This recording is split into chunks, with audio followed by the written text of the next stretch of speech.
O governo Lula acabou de mexer em uma das plataformas que milhões de brasileiros usam todos os dias. E isso aconteceu justamente há poucos meses de uma eleição. Mas existe um detalhe nessa história que pode ser ainda mais preocupante.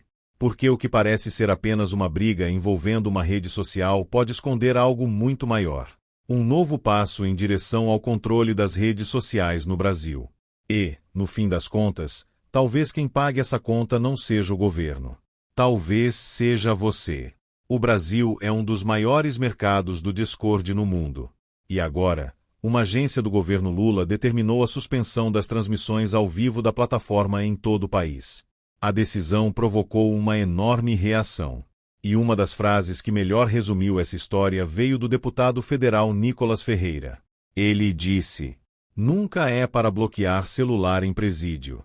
É sempre para banir alguma rede social." E completou ironizando o impacto que isso poderia ter entre o público jovem justamente em ano eleitoral. Mas vamos aos fatos. Porque essa história tem muito mais coisa por trás. A Agência Nacional de Proteção de Dados determinou a suspensão da função de transmissão ao vivo. E, segundo a transcrição original, o superintendente de fiscalização ainda teria sinalizado a possibilidade de medidas mais duras contra a plataforma. Tudo isso aconteceu depois de um caso envolvendo uma menina de 13 anos. Ela teria sido induzida ao suicídio durante uma transmissão na plataforma. E aqui não existe espaço para relativização.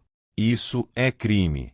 Quem induziu aquela menina a fazer mal a si mesma precisa ser identificado. Precisa ser preso. Precisa ser condenado. E precisa responder pelo crime com todo o rigor da lei. Mas existe uma diferença enorme entre punir o criminoso e punir a ferramenta utilizada pelo criminoso. E é justamente aí que começa o problema. Pensa comigo. Se um assalto acontece dentro de um ônibus, você proíbe os ônibus no Brasil inteiro? Não. Se alguém combina um crime por telefone, você derruba as torres de telefonia? Também não. Se um motorista bêbado atropela alguém, você bane os carros? Claro que não. E se um criminoso utiliza uma faca para cometer um crime, você proíbe a venda de facas no país? Também não.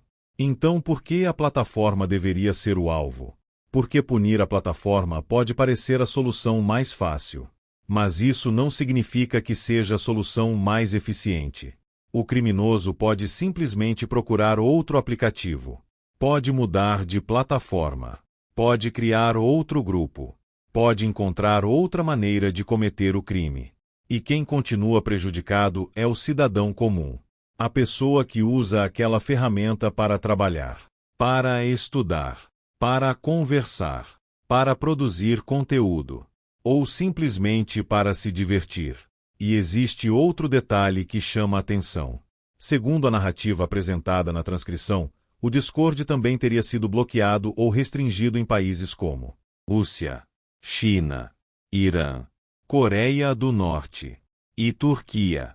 E aí fica uma pergunta inevitável. É esse o grupo de países ao qual o Brasil quer se aproximar quando o assunto é liberdade na internet? Porque essa discussão não é apenas sobre Discord. É sobre o precedente que uma decisão como essa pode criar. E agora chegamos à parte que pode custar caro politicamente para o governo Lula.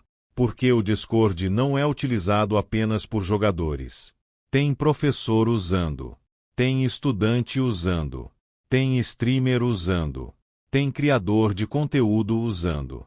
Tem empresa pequena atendendo o cliente por lá. Tem comunidade de trabalho. Tem gente estudando. Tem gente ganhando dinheiro. Ou seja, não estamos falando apenas de lazer. Estamos falando de pessoas que incorporaram a plataforma à própria rotina. E existe uma característica que torna isso ainda mais importante. Muitos desses usuários são jovens. Um público conectado.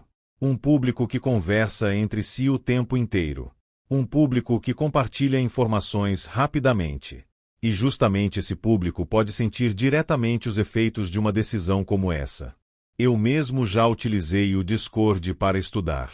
Quando estava estudando na Alemanha, utilizando grupos para discutir políticas públicas e pensar em maneiras de voltar para o Brasil e contribuir com a sociedade, era pelo Discord que eu conversava com professores e outros alunos. Existiam grupos, debates, compartilhamento de conhecimento, troca de informações. E isso mostra como é errado olhar para uma plataforma dessas e imaginar que ela serve apenas para jogar. Ela pode fazer parte do trabalho, da educação, da renda, da comunicação, da vida cotidiana. Mas agora vem a parte que, para mim, é ainda mais importante. Qual é o perigo escondido nessa história? Você consegue perceber? Porque isso pode representar mais um passo em direção ao controle das redes sociais. E quando alguém começa a controlar as redes, começa também a controlar uma parte importante do espaço onde as pessoas conversam, onde elas discutem, onde elas descobrem informações, onde elas formam opiniões. E é exatamente por isso que essa discussão precisa ser acompanhada de perto. A crítica apresentada aqui é que o governo já teria influência sobre diferentes setores: publicidade, cultura, cinema, educação. E agora, segundo essa visão, as redes sociais estariam entrando nessa mesma disputa. E por quê? Porque as redes sociais têm uma característica que incomoda qualquer estrutura de poder. Elas permitem que pessoas comuns falem diretamente umas com as outras, sem precisar passar pelos meios tradicionais, sem precisar esperar que alguém autorize aquela conversa, sem precisar depender de uma televisão, de um jornal ou de uma grande organização. E talvez seja justamente por isso que as redes tenham se tornado um campo tão importante de disputa. E existe ainda outro detalhe. Tudo isso acontece perto de uma eleição. E decisões que atingem plataformas utilizadas por milhões de pessoas podem gerar uma reação política, principalmente entre os jovens. É possível imaginar streamers irritados, professores irritados, estudantes irritados, criadores de conteúdo irritados, pessoas que simplesmente querem trabalhar ou se divertir e que podem enxergar a medida como uma interferência desnecessária. E isso pode gerar uma conta política. Uma conta que o governo talvez não esteja calculando. E isso lembra outra medida que também gerou muita revolta: a chamada taxa das blusinhas. Naquele momento, milhões de brasileiros sentiram a mudança diretamente no bolso. E decisões como essa podem permanecer na memória das pessoas. Porque existe uma diferença entre uma decisão que aparece em uma discussão política distante e uma decisão que interfere diretamente na vida cotidiana. Quando mexe no bolso, a pessoa lembra. Quando mexe naquilo que ela usa todos os dias, também. E agora imagine isso acontecendo com uma plataforma utilizada por jovens, trabalhadores, professores, estudantes e criadores. Por isso, a questão aqui não deveria ser simplesmente: você gosta ou não gosta do Discord? A questão é: qual deve ser o limite do poder do governo sobre as plataformas que milhões de brasileiros utilizam? Se existe um criminoso, puna o criminoso. Se existe uma empresa cometendo irregularidades, responsabilize a empresa. Se existe uma plataforma que precisa melhorar seus mecanismos de segurança, cobre essas melhorias. Mas é preciso tomar cuidado para que a busca por uma solução não acabe criando um problema ainda maior. Porque quando uma ferramenta é retirada, milhões de pessoas que não cometeram crime nenhum também podem ser atingidas. Agora eu quero saber de você. Você já utilizou o Discord para jogar, para trabalhar, para estudar, para conversar ou para acompanhar algum criador? E principalmente, você concorda com a decisão de suspender a plataforma ou acredita que o criminoso é quem deveria ser responsabilizado? Quero saber a sua opinião. E não precisa concordar comigo. Escreve nos comentários. Porque é justamente esse tipo de discussão que precisa acontecer. Se você gostou desse conteúdo, curta o vídeo.